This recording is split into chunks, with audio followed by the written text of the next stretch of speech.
Hello, dear children.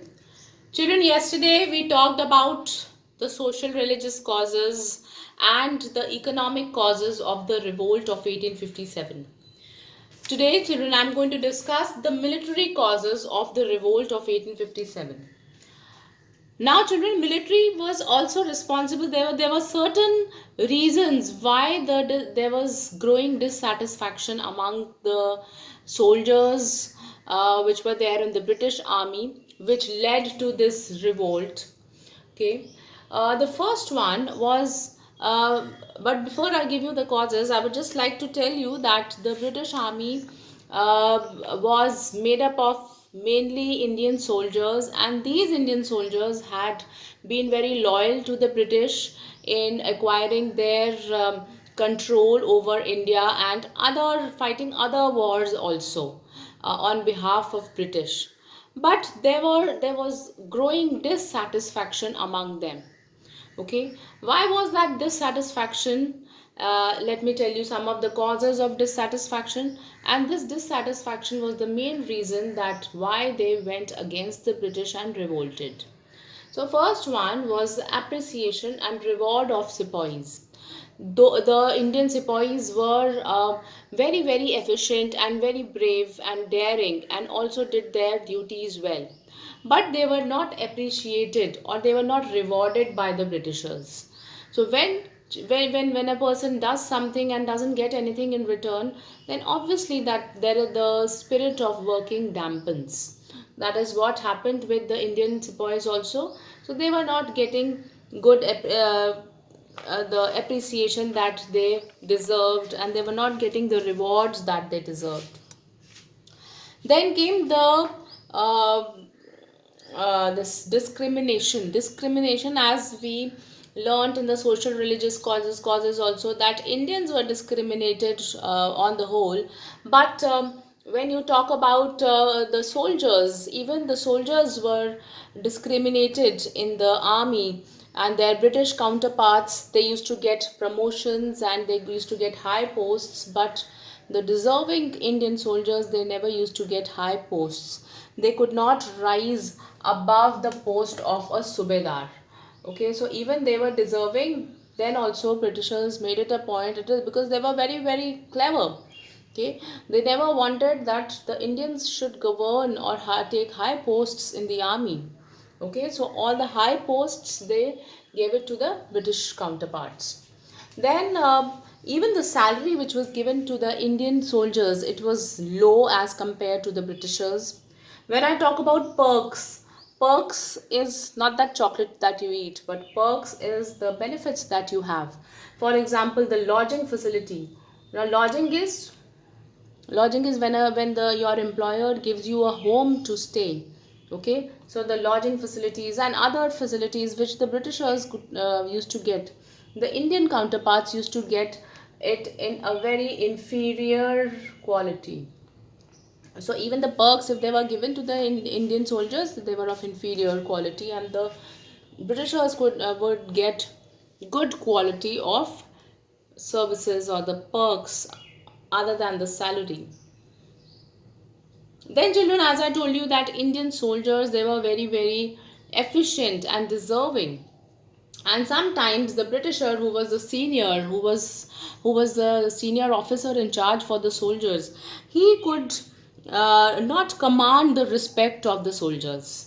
Okay, Indian soldiers. So this was again the soldiers, Indian soldiers felt that their officer, the commanding officer, is not efficient enough. He was weak. He was incompetent to control the unit. Okay, so this also made them go against the British. Then in 1856, children, there was an act which was passed, which required the Indian soldiers to go overseas. Now, overseas means leaving our own country and going to the other lands to fight for the British.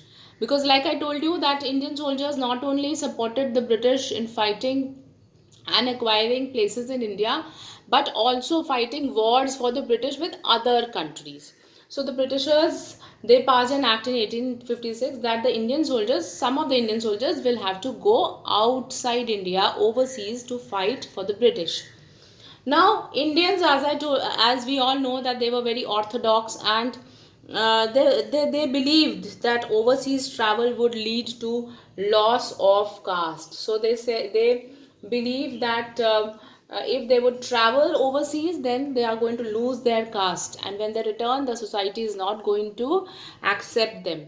So they were hesitant to go overseas, and they thought that this regulation is attacking on their caste and religion.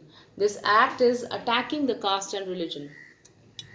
Then we also learned that the Awadh was annexed by the British on the grounds of misgovernment. Britishers proved that the Nawab of Awadh was inefficient and he was not able to govern Awadh properly, so they took this province of Awadh from them. But what happened that the soldiers lost their means of livelihood and their bitterness increased. The soldiers who were there in the Awadh's army, they did not have any job, and they were neither under the patronage of the British. So they lost their jobs, and their resentment against the British, it grew. Then increase in number of soldiers. Now because the British army, the Britishers soldiers were posted on the higher posts only, and majority of the army consisted of the Indian soldiers. So Indian soldiers made a majority in the British army, and this emboldened the sepoys to take arm against their foreign masters, because when the Indian sepoys saw that they are in majority, they are the ones who are forming the major part of the army, so they thought that why not revolt against the foreign master and make our own army. Okay, so these seven were the causes of the military causes of the revolt of 1857. Now, children, I have written a very important cause, which is the immediate cause. Now, immediate cause means because of this cause, there was the whole of the events which were happening in the country. It it got a spark because of this cause. So, immediate cause. Why we say immediate cause? Because it acted as a spark for the explosion. Now, what was actually the spark? What was the event which took place? It was the issue of greased cartridges. When I say greased cartridges, this means, children, that cartridges are, in Hindi, I would say that it is that gola, or the ammunition which you use for the guns. Okay, so the cartridges, in the Britishers, they introduced an Enfield rifle.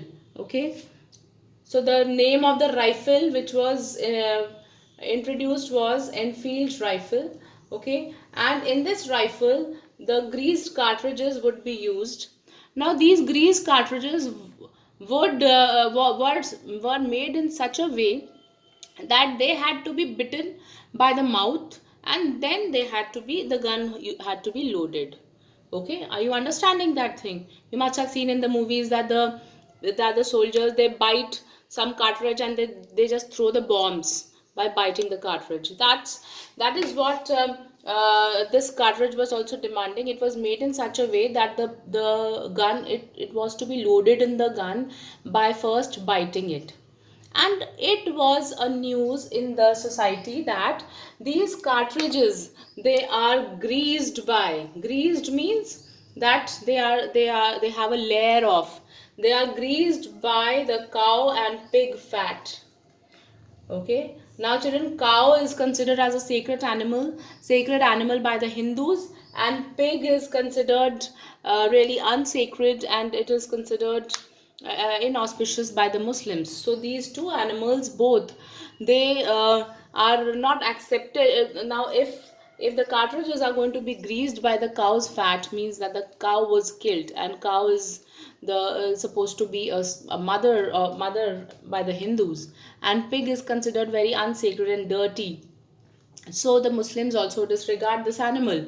So it was planned that these cartridges would be greased by the fat of cows and pigs. Okay, and when the sepoys came to know this, there was a furor in the country, in the army, that because these cartridges had to be bitten by mouth. Okay, and this was the Britishers, they were trying to defile the religion of the society. When I say defile the religion, means that they tried to uh, hold it. They tried to they tried to put an end to the identity of Indian religion. Okay, that was the main point. So the soldiers thought that this is going to be the end of their religion, because they are going to hurt the religious sentiments by biting those cartridges. So the soldiers, they disagreed to fight, they disagreed to use these cartridges. So there was a mutiny, sepoy mutiny. Means that all the soldiers, they disobeyed to the rule to fight. And Mangal Pandey was a sepoy in Barakpur. He refused to use this cartridge, and he also the attacked his senior officers. So the main personality who was behind this immediate cause, he was Mangal Pandey. And children, it was just yesterday that we celebrated his birthday. So yesterday, that is 19th of July, we celebrate Mangal Pandey's birthday. So he was the one who refused to use the greased cartridge, and he attacked one of his seniors. Okay, and he was believed as a martyr in the eyes of the other sepoys. And on 9th May 1985, soldiers in Meerut also refused to use the new rifles, and they were sentenced to 10 years of imprisonment. The soldiers who refused to use the rifles, they were stripped of their uniform. Just look at the kind of treatment our soldiers used to get. They were stripped off, means the uniforms were torn, and they were put in the thrown in the prison. The uniform was torn in front of the whole brigade, the whole regiment of the soldiers. So it was such an insult for them, but still the soldiers, they thought that it is